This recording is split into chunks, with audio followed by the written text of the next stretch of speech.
Sigurado naman po ay lahat tayo ay umiibig na. Sigurado po ba na kaming lahat ay umiibig na?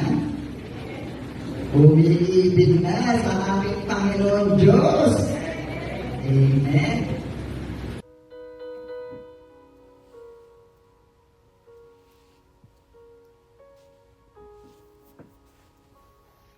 Good morning, good day, church day, Lord day. I am Brother Cesar Capistrano. Muli na naman po mag-share sa inyo ng Word of God. Ang ating pong topic sa araw na ito, may daan pala papunta sa langit, sa kaharian ng ating Diyos amang nasa langit. Ano ito sa Biblia? Ating pong aalamin yan. Meron tayo isang talata sa araw na ito. Bago ko po basahin ng talata, tayo pa yung manalangin muna. Diyos amang nasa langit, makapangyarihan sa lahat, sambahin ang ngalan mo. Diyos Ama, maraming salamat po sa gabay, biyaya, na pinagkakalob niyo sa amin sa bawat isa sa amin. Di po kami magsasawang magpasalamat. Sa muli na naman pong pagdilat ng aming mga mata ay napakalaking biyaya po ito para sa amin. Muli na naman po namin magagampanan ang aming tungkulin para sa aming sarili, pamilya, trabaho, at kaawaan niyo po kami. Diyos Ama, kung kami po ay nagkukulang sa inyo, papasukin niyo po sa amin ang inyong presensya upang sa ganun po ay lubos namin maunawaan, maintindihan ang iyong salita na buhay at makapangyarihan. Sa ngalan ng Panginoong Hesus. Amen. Brother and sister, magandang araw na naman po ng linggo. Ang ating topic, may daan pala sa langit papunta sa kaharian ng ating Diyos Ama. Ano ito sa Biblia? Akin na pong babasahin ng talata ay nasa 1 chapter 14 verse 5 to 6. Verse 5. Sinabi sa kanya ni Tomas, Panginoon, hindi po namin alam kung saan kayo pupunta. Paano namin malalaman ang daan?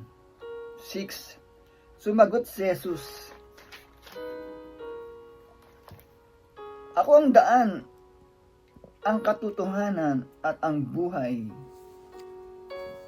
Walang makapupunta sa Ama kundi sa pamamagitan ko. Amen.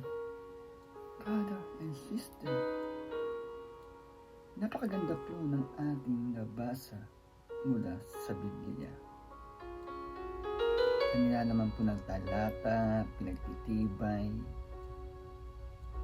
na si Apostol Tomas ay nagtanong sa ating Panginoong Yesus na saan siya pupunta, saan ang daan.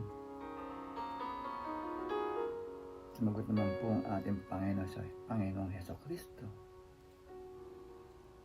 Ako ang daan.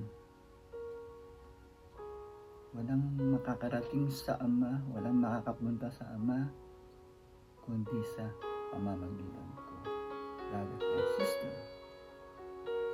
ang ibig sabihin po, ang lahat ng aral na naiwan o ibinahagi o ibinigay sa atin ng ating Panginoon sa Kristo nang nandito pa sa sanlibutan ay ating pong gayahin, ating sundin ang kanyang mga aral. Brother and sister,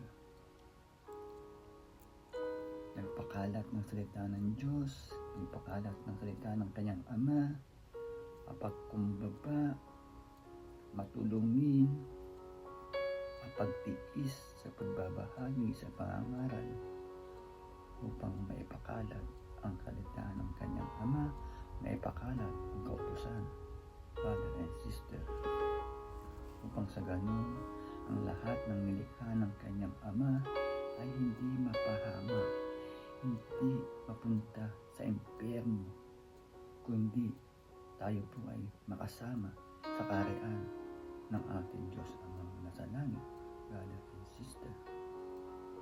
Walang ibang daan para po tayo makasama sa kaharian ng ating Diyos Ama, kundi sa pamamagitan po ng ating Panginoon Yesus. Tayo po'y manampalataya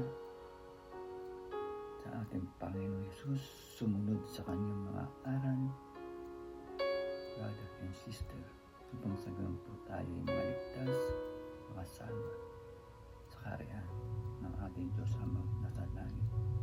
Napakaganda po ng ating nabasa mula sa Biblia. Walang ibang daan upang tayo makasama, kundi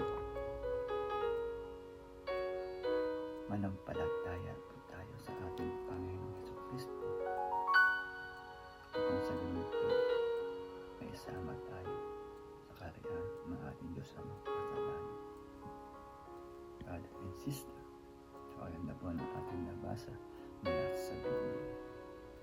Kaya po sana ay wag po tayo manawa makinig every Sunday na aking pong ibinabahagi ng salita ng Diyos na buhay at makapangyarihan, upang sa ganun po magkaroon po tayo ng gabay, kaalaman at kontrol dito sa sarili po tayo. Brother and sister, tatapos na po yung ating topic, tayo po'y manalangin muli. Diyos Amang nasa langit, makapangyarihan sa lahat, sambahin ang ngalan mo. Maraming salamat po, nakapagpakinig na naman po kami ng iyong salita na buhay at makapangyarihan na nagbibigay lakas po sa aming katawan at spiritual. Maraming salamat po. Sa pangalan ng Panginoon Jesus, Amen. Brother and sister, lagi po tayong mag-iingat at magdadasal. God bless to all.